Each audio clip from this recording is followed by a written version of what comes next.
சட்டமன்ற செயல்பாட்டை குறைத்து மாநில சுயாட்சியை தடுக்கும் நோக்கில் ஆளுநர்கள் அனுப்பி வைக்கப்படுவதாக அமைச்சர் பிடிஆர் பழனிவேல் தியாகராஜன் குற்றம் சுமத்தியுள்ளார். சென்னை சூளைமேட்டில் மக்கள் முதல்வரின் மனிதநேய விழா நடைபெற்றது. விழாவில் பேசிய தகவல் தொழில்நுட்பத்துறை அமைச்சர் பழனிவேல் தியாகராஜன், நமது வரலாற்றை படிப்பது மிக முக்கியமான ஒன்று என்று தெரிவித்தார். அந்த வகையில் தான் நிதி அமைச்சராக இருந்தபோது 1952ஆம் ஆண்டு சட்டமன்றம் துவங்கிய நாளில் இருந்து அதன் அனைத்து ஆவணங்களையும் மக்கள் அறிந்து கொள்ளும்படி இணையத்தில் பதிவேற்றம் செய்யப்படும் என அறிவித்ததாக தெரிவித்தார்.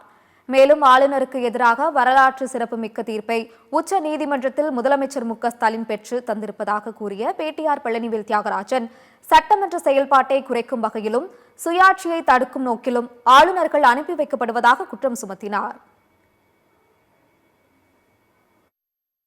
ஆளுநர்கள் என்றவர்கள் அரசியல் காரணத்துக்காகவே தொந்தரவு செய்வதற்காகவே அனுப்பப்படுகிறார்கள்.